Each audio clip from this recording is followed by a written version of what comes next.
Hi, this is Ted. I'm going to be talking today about, I've gone through about 20 different readings of this, and I'm tired of it. I just want to get it over with and do it right. All right. Hi. How are you guys doing? All right, I'm going to be talking about Dutch Sheets and Chuck Pierce. Not really going to talk much about them. I'm going to be talking about another group called the Seekers and something called cognitive dissonance.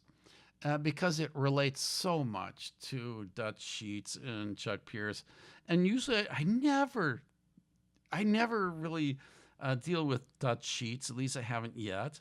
I haven't really listened to him at all. I don't know much about him at all, nor Chuck Pierce, because I haven't really dug into them yet. But it kind of started playing as I was working on another video. It started playing after the video I recorded, and I heard him talking about his solution that he got from Chuck Pierce, and I go, oh my, this sounds awfully familiar. And so I had to deal with this, had to get into it. All right, this has to do with cognitive dissonance. Several months ago, I put out a video and I talked about cognitive dissonance. In fact, it was 6 months to the date that this video came out from Dutch Sheets. And I talked about the different possibilities of where the prophets are going to take this disappointment that they have that President Trump didn't make it, because they had been predicting and giving so much of their lives over to predicting, and they all were, the whole group of them, everybody. And of course, we all take from each other and just, oh, you guys, because everybody else is saying this, it has to be right. This has to be from God. And so they're so convinced this is from God. And when reality says, no, it's not from God, they're stuck with cognitive dissonance.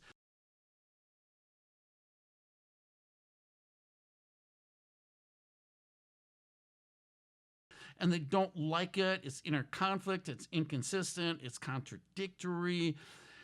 And it's contrary to everything that they have been led to believe. All right, it creates a crisis. And that crisis has to be solved. It has to find some kind of solution. It needs to go away. How do we deal with that? All right.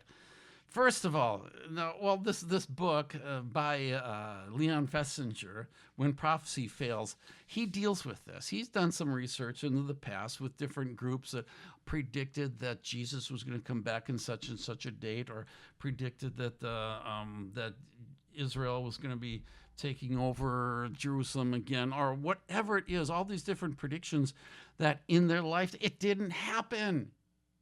And the dates never took place. Jehovah's Witnesses and Adventists and all different groups, all these different groups, and they all have these certain patterns that take place. And Leon was the first to be able to recognize this pattern. And of course, he goes a lot further than just when you predict something and it goes bad. He goes far deeper. But I just want to focus on this because it's so cool. It's so interesting how it lines up with exactly what Dutch Sheets says. All right, seekers.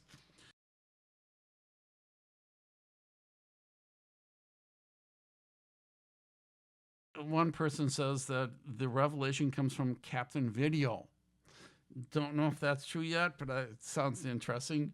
And it comes to the group, actually the woman who heads the group, and she's the one who gets all the different revelations from this alien being who's in a spacecraft waiting to take them all away from the destruction that's about ready to take place in December of 1954. All right, so the Seekers, because they're infiltrated, we know what's going on here. And they do tend to do exactly what a lot of the groups do when they are proven wrong. Rather than admitting and saying, oh, well, we just blew it, and just, I sold my house and gave away everything I had because I really believed I wasn't going to need it anymore, but that's okay because turns out I was wrong, shouldn't have done it. Rather than just doing that, they're going to do everything they can in their power to make things right, so that both worlds, both ideas were right. Okay, the aliens were there for us. Really. But why then aren't we in the spacecraft right now?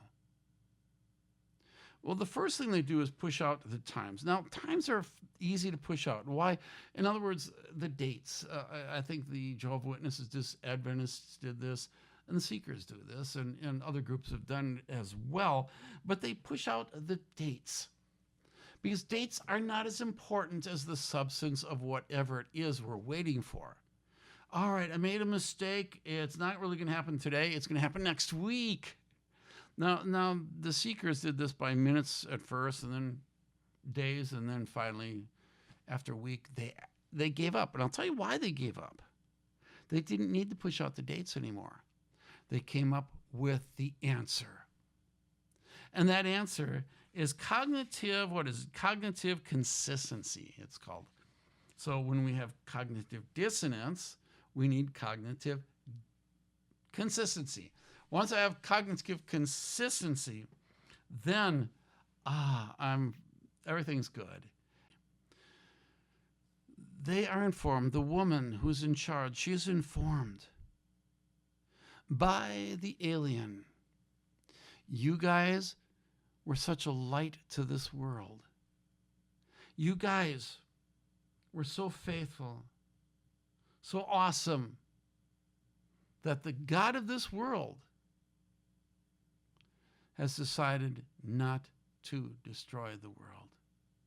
And you, your group, your small group down there in that house, you saved the world. That's kind of step two. So step one is to push out the dates, the minor things, the things that aren't that important. The second thing is to come up with a huge, the solution, the answer that will give you a sense of, all right, and this is what happens. Dutch Sheets, when Trump lost, rather than admitting that he was wrong about his prophesying that Trump would make it in that 2020 term, he said, this is going to be overturned. This result is going to be overturned. I want to emphasize that. He says, it's going to be overturned. This is where a lot of the prophets are still at today. They're pushing out the date. That's step one. And he's going to be put back in the office for 4 years. But they will push that out until they come up with a better explanation. And then they'll stop pushing it out, or until something happens and they realize they can't win anymore. Then they're going to be looking for, if they're not already looking for, but they will find some kind of explanation that will help them give that sense of, All right, let's see what it is for Dutch Sheets and for Chuck Pierce. Chuck Pierce hinted to me several times during the election battle, this is not going to turn out the way you want now. He didn't say it that clearly then. He just hinted. He said it that clearly later. He said, I knew this wasn't going to turn out the way you wanted now. But he said, it will turn out the way, everything you want to see in the nation is going to happen, but it's not going to happen. I knew it wasn't going to happen by January 20th.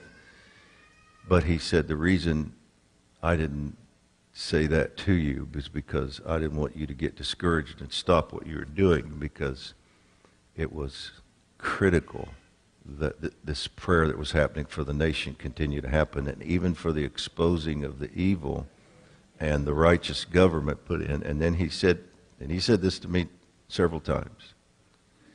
He says, your prayers, this prayer that went on, saved the nation.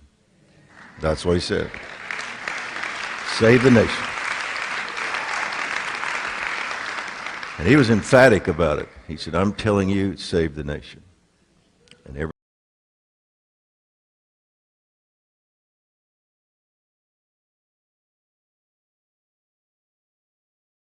All right, how'd you like that? There's Ted. You all have a good day.